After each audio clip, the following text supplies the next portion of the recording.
अवधूत चिंतन श्री गुरुदेव दत्त श्री स्वामी समर्थ. नमस्कार, मी पूजा आपल्या चॅनलवर तुम्हा सगळ्यांचं पुन्हा एकदा खूप खूप मनापासून स्वागत करते.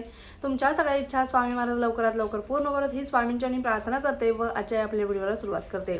माघ कृष्ण प्रतिपदा. बघा, पौर्णिमा ही उद्या आहे. उद्याची पौर्णिमा झाल्यानंतर दुसरा दिवस येतो तो म्हणजे गुरु प्रतिपदेचा. तर हो, 2 फेब्रुवारी रोजी आलेली आहे गुरु प्रतिपदा.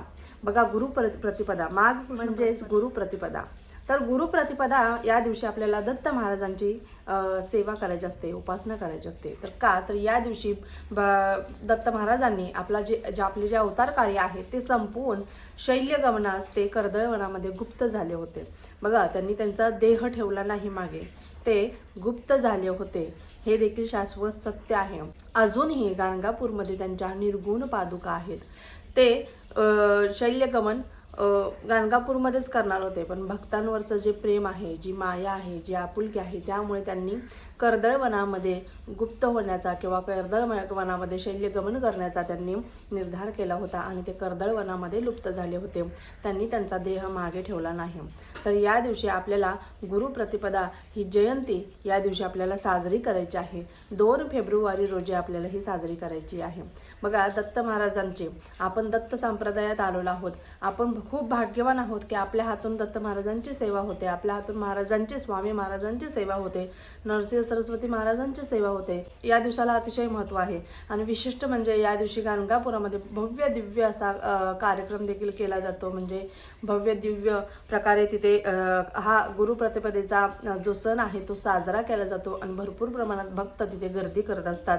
जर तुम्हालाही जाण्याची इच्छा असेल किंवा तुम्हाला जाण्याचा योग आला असेल तर तुम्ही नक्कीच जाऊ शकता.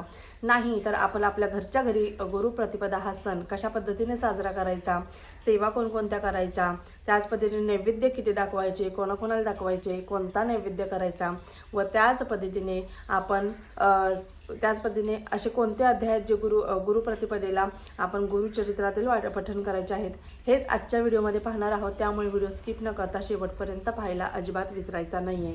नरसिंह सरस्वती महाराजांचा जन्म अकोला जिल्ह्यातील लाड कारंजे या गावी अंबा भवानी आणि माधव यांच्या पोटी नरसिंह सरस्वती महाराजांचा जन्म झाला होता.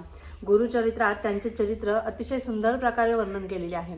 जर तुम्ही मन लावून गुरुचरित्राचं पठण केलं असेल, प्रत्येक अध्याय तुमच्या मनात ठेवून मनामध्ये त्याला रुजवून जर तुम्ही गुरुचरित्राचं पठण केलं असेल तर नरसिंह सरस्वती महाराजांच्या अनंत लीला, अनंत प्रकारचे त्यांचे रूप तुम्हाला पाहायला मिळाले असतील. त्यांचं तुम्हाला वेगळ्या रूपामध्ये देखील दर्शन घ्यायला किंवा तुम्हाला ते नरसिंह सरस्वती महाराज नक्की कोण आहेत हे समजून घ्यायला तुम्हाला शिकायला मिळालं असेल जर गुरुचरित्राचं पारायण तुम्ही केलं असेल तर. त्यांचे मूळ नाव हे शालग्रामदेव माधव काळे असे होते, परंतु त्यांना नरहरी नावानेच ओळखले जाई. वयाच्या 7 वर्षापर्यंत ते बोलत नसत. उपनयन संस्कारावेळी त्यांनी आई अंबाभवानीकडे वेदवाणीचा उच्चार करून भिक्षा मागितली. त्यानंतरच ते बोलू लागले आणि जन्मताच ते रडले नाहीत बरं का. जन्मताच त्यांनी फक्त ओंकाराचा उच्चार केला होता. त्यामुळे हे देखील एक नवलच आहे आपल्या सगळ्यांसाठी. अशा पद्धतीने नरसिंह सरस्वती महाराजांचा जन्माची कथा तुम्हाला मी सांगितली. आता तुम्हाला बघा, जसं की सांगितलं ते शैल्यगमन त्यांनी कर्दळवनामध्ये केलं होतं. त्यांनी त्यांचा देह मागे ठेवला नाही. त्याच पद्धतीने बघा, या दिवशी सेवा कोणकोणत्या करायच्या, कशा पद्धतीने हा दिवस साजरा करायचा हे देखील अतिशय महत्त्वाचं आहे. सकाळी जितकं शक्य होईल तितकं ब्रह्ममुहूर्तावरती म्हणजेच पहाटे उठण्याचा प्रयत्न करा. या दिवशी पहाटे उठायचं आहे आणि जितकी शक्य होईल तितकी पहाटे सेवा करण्याचा प्रयत्न करायचा आहे. काही वेळेस आपल्याला शक्य होत नाही तर अशा वेळेस तुम्ही सायंकाळच्या वेळेस देखील सेवा करू शकता. पण जे अध्याय पठण करायचे आहेत तुम्हाला सकाळी पहाटेपासून 4 वाजेपर्यंतच ते तुम्ही अध्याय पठण करू शकता. 12 ते 12:30 ही वेळ दत्त महाराजांच्या भिक्षेची वेळ आहे. त्यामुळे या वेळेमध्ये कोणतीही सेवा उपासना करायची नाही. नैवेद्य आरती वगैरे काही देखील या वेळेमध्ये करायचं नाही आहे. सकाळी उठायचं आहे. तुमच्या घरामध्ये दत्त महाराजांची स्वामी महाराजांची मूर्ती असेल तर मूर्तीवरती तुम्हाला आवर्जून अभिषेक घालायचा आहे. अभिषेक 16 वेळा पुरुष सुक्तम म्हणून तुम्हाला अभिषेक घालायचा आहे.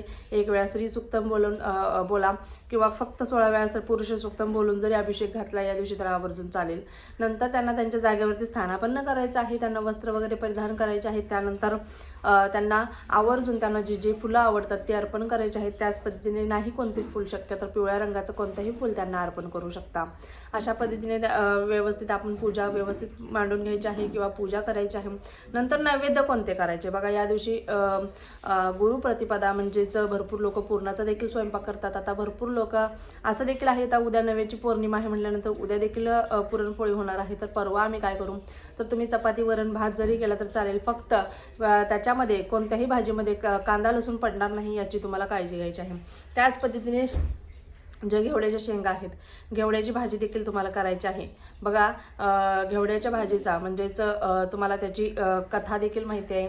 त्याच्यामध्ये देखील तुम्हाला कांदा लसूण नाही टाकायचा, फक्त लाल मिरची वगैरे तुम्हाला टाकून व्यवस्थित भाजी परतून घ्यायची आहे. आणि तुम्हाला नैवेद्य किती करायचे, तर 6 नैवेद्य करायचे. छोटे छोटे चाणके करा, 2-2 याच्यामध्ये 6 म्हणजे असे 12 करा. म्हणजे 1 ठेवत नाही आपण, 2 ठेवतो बरोबर. तर 2-2 प्रमाणामध्ये असे 6 नैवेद्य तुम्हाला करायचे आहेत. एक आपल्या आता नैवेद्य कोणाकोणासाठी, तर एक आपल्या कुलदेवीसाठी, एक नारायणासाठी, एक दत्त महाराजांसाठी, एक नरसिंह सरस्वती महाराजांसाठी, एक आपल्या स्वामी महाराजांसाठी आणि एक गायत्री मातासाठी, असे 6 नैवेद्य. बघा कुलदेवतेसाठी, नारायणासाठी, दत्त महाराजांसाठी, नरसिंह सरस्वती महाराजांसाठी, स्वामी महाराजांसाठी आणि गायत्री मातासाठी असे 6 नैवेद्य आपल्याला करायचे आहेत. 6 नैवेद्यावरती व्यवस्थित भात तुम्ही जे काही स्वयंपाकामध्ये केलेलं आहे ते सगळं थोडं थोडं ठेवायचं आहे. आणि तुम्हाला अशा पद्धतीने हे नैवेद्याचं ताट, एकाच ताटामध्ये 6 चाणके जरी ठेवली तरी देखील चालते. प्रत्येकाचा नैवेद्य प्रत्येकाचं स्मरण करून त्यांना तो नैवेद्य अर्पण करायचा आहे. प्रत्येक नैवेद्यावरती तुम्हाला 1-1 तुळशीपत्र अर्पण करायला अजिबात विसरायचं आहे. हा नैवेद्य तुम्हाला सकाळी दाखवायचा आहे. आणि बघा गुरुचरित्रातील अतिशय महत्त्वाचे 2 अध्याय म्हणजे 51 अध्याय 51 आणि 52 हे 2 अध्याय तुम्हाला पठण करायचे आहेत, आवर्जून करायचे आहेत. गुरुचरित्र ग्रंथातील आपल्याला 51 अध्याय आणि 52 अध्याय हा पठण करायचा आहे.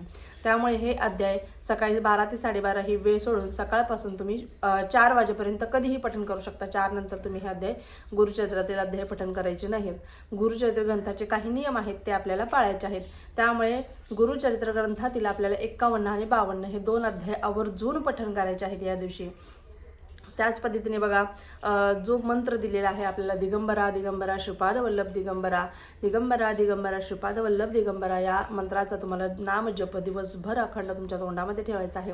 किंवा ओम दत्तात्रयाय विद्महे अत्रिपुत्राय धीमहि तन्नो दत्त प्रचोदयात, या मंत्राचा जरी तुम्ही जप केला किंवा दत्तमाला मंत्र आहे तो स्क्रीनवरती देते मी तुम्हाला, अशा पद्धतीचा मंत्र किंवा डिस्क्रिप्शन बॉक्समध्ये देखील हे सगळे मंत्र देईन. हे मंत्र तुम्ही आवर्जून जप करायचा आहे किंवा एक माळ 108 वेळा जरी जप करण्याचा प्रयत्न करायचा आहे. बघा अशा पद्धतीचे हे सगळ्या सेवा करायच्या आहेत. त्याच पद्धतीने बघा आपल्याला बघा ज्यावेळेस दत्त महाराज शल्यगमनासाठी जात होते त्यावेळेस गाणगापुरातील जे भक्त आहेत त्यांनी त्यांना जाताना लाडू दिले होते, सोबत त्यांच्या लाडू दिले होते, म्हणजेच बेसनाचे लाडू. त्यामुळे तुम्ही 1 लाडू दाखवा नैवेद्यामध्ये, 2 दाखवा, 3 दाखवा, 5 दाखवा, तुमच्या इच्छेने. मग तुम्ही घरामध्ये बनवा 1-2 लाडू किंवा बाहेरून आणा, तुमच्या इच्छेने तुम्हाला आणायचे आहेत. तर लाडूचा नैवेद्य तुम्हाला एक करायचा आहे एक्स्ट्रा. लाडू ठेवताना सकाळीच ठेवायचे आहेत. ठेवताना बघा जाताना त्यांच्यासोबत लाडू दिले होते, त्यामुळे तुम्हाला ते डब्यामध्ये व्यवस्थित झाकून तुम्हाला ठेवायचे आहेत देवासमोर. संध्याकाळी सायंकाळच्या वेळेस ज्यावेळेस तुमची सगळी सेवा होईल त्यावेळेस तुम्ही ज्या काही चाणक्या वगैरे बनवल्या आहेत, म्हणजे जो नैवेद्य बनवलं तुम्ही तो सुद्धा खाऊ शकता, पण तो लाडवाचा जो डबा आहे, जो लाडू बनवून आपण नैवेद्य दत्त महाराजांसमोर ठेवलेला आहे तो तसाच रात्रभर ठेवायचा आहे. दुसऱ्या दिवशी म्हणजेच मंगळवारी 3 तारखेला तो लाडवाचा डब्बा नंतर आपल्याजवळ घ्यायचा आहे. नंतर प्रसाद रुपया म्हणून आपण सगळ्यांनी तो ग्रहण करू शकतो. अशा पद्धतीने हे नैवेद्य 2 सगळ्यात महत्त्वाचे आवडीचे नैवेद्य तुम्हाला मी सांगितले, जो चाणक्याचे एक आहे आणि एक लाडवाचा आहे. असे 2 नैवेद्य आपल्याला दाखवायचे आहेत. नंतर आरत्या घ्यायच्या आहेत, कमीत कमी 5 आरत्या तरी करायच्या आहेत. सकाळचे 8ची करा, 10ची करा नैवेद्य आरती, किंवा सायंकाळी 6ची, म्हणजे 3 आरती सकाळी 8ला करा किंवा 10ला, आणि नंतर सायंकाळच्या. अशा दिवसातून 2 वेळा तर आरत्या आपल्याला करायच्या आहेत. 5 आरत्या घ्यायच्या आहे तुम्हाला. गणपती बाप्पाची घ्यायची आहे, भगवान शंकराची घ्यायची आहे, नंतर तुम्हाला स्वामी समर्थ महाराजांची घ्यायची आहे, दत्त महाराजांची घ्यायची आहे, गायत्री माताची घ्यायची आहे, नारायणाची घ्यायची आहे. अशा कोणत्याही 5 आरत्या, किंवा तर नंतर मंत्रपुष्पांजली करायची आहे आपल्याला, जय जयकार करायचा आहे. ज्या प्रकारे मठामध्ये आपल्याला सगळ्या आरत्या सगळ्या सेवा केल्या जातात अशा पद्धतीने आपल्याला करायच्या आहे. शक्य झाला तर मठामध्ये गुरुप्रतिपदा साजरा करण्याचा तुम्हाला योग आला तर तुम्ही आवर्जून तिथे जाऊन जरी साजरा केला तरी देखील चालणार आहे. नाही शक्य तर ज्या पद्धतीने मी तुम्हाला सांगितलं आहे त्या पद्धतीने तुम्ही घरामध्ये जरी गुरुप्रतिपदा साजरी केली तरी देखील अतिशय सुंदर आहे. फक्त जे सांगितले ते विश्वास ठेवून आणि त्या सेवेवरती संपूर्ण विश्वास झोकून द्यायचा आणि मगच ती सेवा करायची. आणि ज्यावेळेस तुम्ही पूर्ण श्रद्धेने ती सेवा करता त्यावेळेस ती सेवा देखील तुमच्यासाठी काम करत असते. त्यामुळे गुरुप्रतिपदा हा अतिशय महत्त्वाचा दिवस तुम्ही साजरा करायला अजिबात विसरू नका. व्हिडिओ आवडला असल्यास व्हिडिओला लाईक करा, शेअर करा, सबस्क्राईब करा. पुन्हा एकदा व्हिडिओ अशाच एका नवीन व्हिडिओसोबत. तोपर्यंत झालेली सेवा स्वामींच्या रुजू करते. श्री स्वामी समर्थ. धन्यवाद.